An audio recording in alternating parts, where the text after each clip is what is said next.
অসহ্য অসহনীয় নির্যাতন দিলে তাদের যে চিৎকার, এই চিৎকারের আওয়াজটা সরাসরি যেন আমাদের কানে আসছিল, আমরা সেটা রেকর্ডিং করেছি।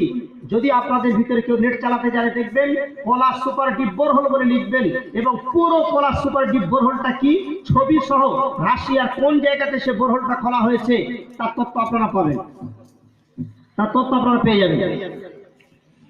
পলাশ সুপার ডিপ বোরহোল। এখানে বেশ কিছু বৈজ্ঞানিকরা প্রশ্ন তুলেছে যে 1984-তে আপনারা খুলতে শুরু করলেন, 2004-এ এসে শেষ করলেন, আর আপনারা সেই গর্তটা বন্ধও করে দিলেন। কাউকে জানালেন না যে সেখানকার আসল তথ্যটা কি, না ওরা কাউকে জানায়নি, প্রথম জানায়নি।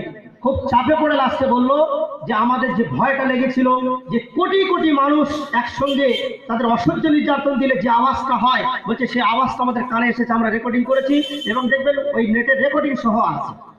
তাহলে আমরা যারা কোরআনের ছাত্র, ধর্মে বিশ্বাসী, আজকের আমরা কি এটা প্রমাণ করতে পারি না যে আমার আল্লাহ তিনি যে বলেছেন মোহাম্মদ সাল্লাল্লাহু আলাইহি ওয়াসাল্লামকে যে মানুষ যখন মারা যায়, যাওয়ার পরে তার যদি ভালো আত্মা হয় তার আসমানে ওমাদ্রা কামা ইল্লিগিনে চলে যায়, আর যদি খারাপ আত্মা হয় ওমাদ্রা কামা সিজ্জিয়িন, হে নবী আপনি জানেন সিজ্জিয়িন অর্থাৎ জেলখানা, কয়েদিখানা, বন্দিখানা, যেখানে একটা মানুষকে তার আযাব দেওয়া হয় 24টা ঘন্টার জন্য, আপনি সেই স্থানটা কি জানেন?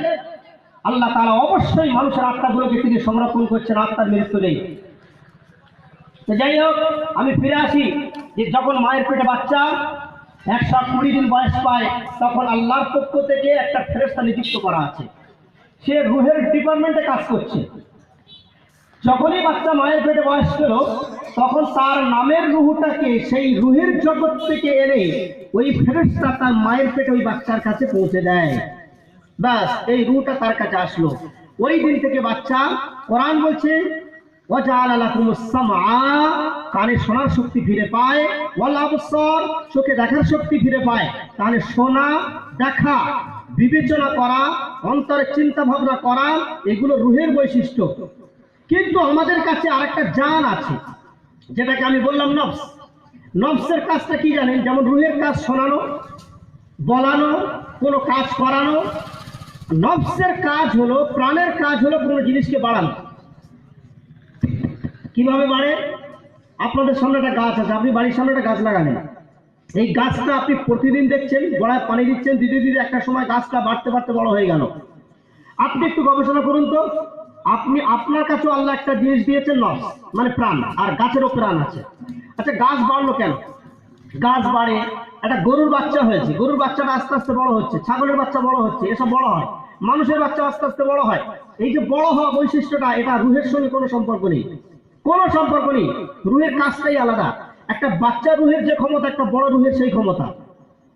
এর মজবুত করা আর একে দুর্বল করে দেওয়া, এটা আমার ব্যবহার। আমি যদি একে দুর্বল করে দিতে পারি, যদি একে আমি সবল করতে চাই, সবল করতে পারি। কিন্তু ব্যাপারটা হলো, আমার বাড়ির সামনে গাছটা বেড়ে যাচ্ছে, আমি কোনোদিন ভেবেছি গাছ বাড়ছে কেন? মানুষের বাচ্চা যেমন বাড়ে, ও কি তেমনই বাড়ছে? গাছের প্রাণ আছে। আজকাল বহু জায়গাতে বোর্ড দেখছি, একটি গাছ একটি প্রাণ। তাহলে গাছের প্রাণ আছে, এটা কোরআনের তত্ত্ব, হাদিসের তত্ত্ব। গাছের প্রাণ আছে, প্রাণ না থাকলে কোনোদিন বাড়তে পারে না। গরু যদি প্রাণ না থাকতো বাড়তো না। কিন্তু গরু শোনে না, ওর শোনা নয়, ও একটা আওয়াজ, শোনা নয়, শোনে একমাত্র মানুষ। এই জন্য মানুষের শোনার উপরে হিসাব হবে। কিন্তু আমি এবারে লাস্টের দিকে চলে আসি, সেটা হলো এই যে আল্লাহ তাআলা মানুষের ভিতরে আত্মা নামে যে একটা বৈশিষ্ট্য দিয়েছেন, এই বৈশিষ্ট্যর কারণেই আমরা হয়েছি আশরাফুল মখলুকাত, বাকি কোনো কারণ নেই। আমাদের মধ্যে অনেকে হাদিসটা শুনে থাকে বা বলে থাকে যে মানুষ আশরাফুল মখলুকাত, সমস্ত সৃষ্টির সেরা একমাত্র আত্মার কারণে হয়েছে। আল্লাহ তাআলা কোরআনে বলেছেন ওয়ালাকাদ কাররামনা বানি আদামা ওয়া হামালনাহুম ফিল বাররি ওয়াল বাহরি ওয়া রাযাকনাহুম মিনাত তাইয়্যিবাতি ওয়া ফাদ্দালনাহুম আলা কাসীরিন মিম্মান খালাকনা তাফদীলা।